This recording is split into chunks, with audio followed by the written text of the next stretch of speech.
That vegan teacher talked about some interesting content in this episode. Let's get into it.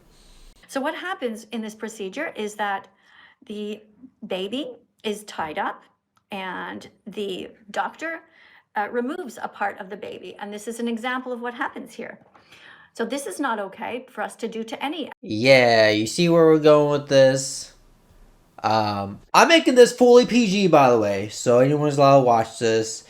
But like, first of all, why? What does this have to do with veganism?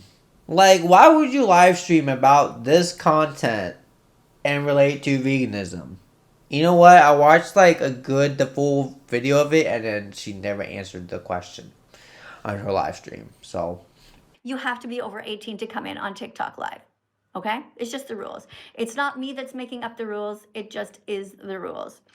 no, actually, it says specifically in order for you to go live, you have to be 18. It does not mention that for anyone else to join your live stream that they have to be 18. Read the rules before you spread false rumors. Vegan teacher, please. Illegal because children, babies do not consent to this. Just the same as the animals don't consent to you cutting off their wings or their heads or chopping off their tails or doing anything like this to them. It is not okay to do this to humans. Now, humans are another kind of animal. So, forced circumcision is barbaric and it is genital mutilation.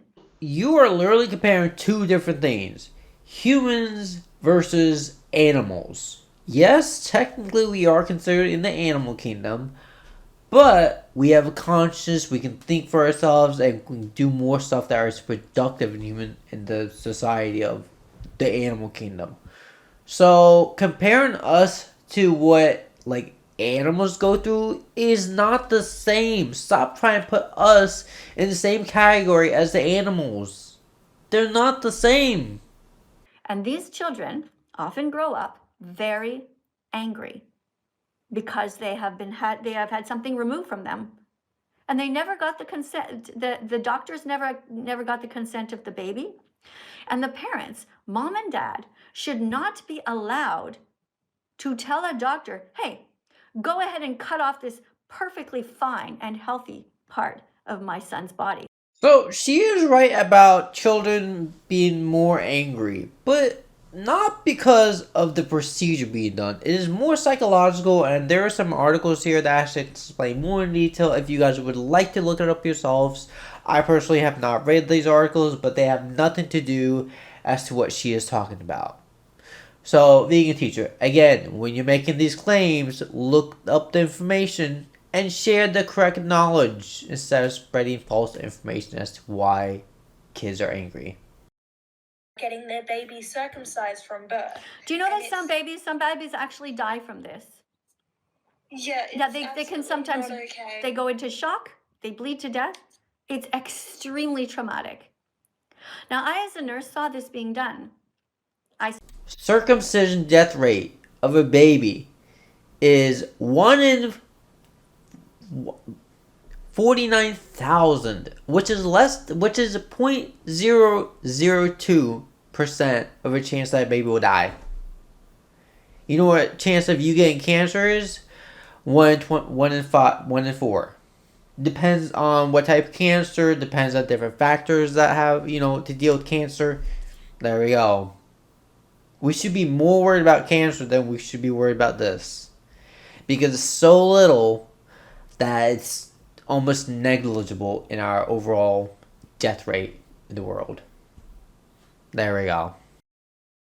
YouTube channel. Some people are saying the skin is useless. No, it's not useless. There are hundreds of sensitive nerve endings there, and it belongs to the baby, regardless of what you think.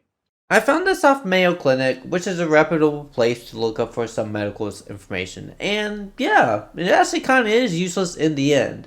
There's actually studies that show that actually removing the foreskin can help with easier of clean of the body part, and actually with less bacterial infection, again because it's easier to clean. And there's other benefits of it. that if you guys want to look it up for yourselves, go for it. I strongly encourage you to look up the information I'm telling you guys, because all this is medically backed up. And so again, vegan teacher, it's not hard to look up medical knowledge that is online and confirm whether what you're saying is true or not. Just do research. Not that hard. Now, the most ridiculous excuse that I've ever heard is that people said, well, let's say the dad is circumcised because he was abused as a child. And then what happens is then it's time for them to have a baby. They have a boy, and the dad says, well, I think that our son should look like me. And so, since I have it done, we should do it to our son too, which is so messed up on so many levels. It's like saying your son is born bald and therefore you should shave your head to look like your son. Again, unrelated. One is a medical procedure and one is not. You're comparing like apples and oranges. They're completely opposite. If you're going to be comparing one medical procedure to another, that makes sense. But if you're comparing shaving, which is non-medical, to this procedure, which is medical, compare apples to apples, not apples to oranges, that vegan teacher. Interesting that we only have 141 people here on TikTok. Don't you find that fascinating? Normally, there's about 900 people. So TikTok is limiting this. TikTok is thinking, maybe we won't let people talk about this. But that's what's so fucked up. Because the important issues need to be talked about publicly. Why does it matter how many people watch the content in the first place, that vegan teacher? That doesn't make the topic that you're talking about less important. Numbers on your channel is irrelevant to how a topic is viewed as whether it's important or not to the world. Grown men are growing up and are actually starting to sue their parents. This took me less than 5 minutes to look this information up. That vegan teacher needs to do her research before she starts doing a live stream or even uploading a video. The entire point of this video that I was showing you guys was based off that she does not know how to do research before she uploads her videos. If I made you guys uncomfortable, that was not my intent, and I sincerely apologize if that's what you thought my intent was. My intent was just to prove to you guys that vegan teacher does not necessarily always tell the truth when she outputs her videos, and she lacks any research on this specific topic that I just showed you guys from a 15-minute clip that I took of her live stream that was over an hour 30 minutes long. Thank you guys for watching. Hit the like, subscribe, and hit all bell notification, and I'll see you guys next time.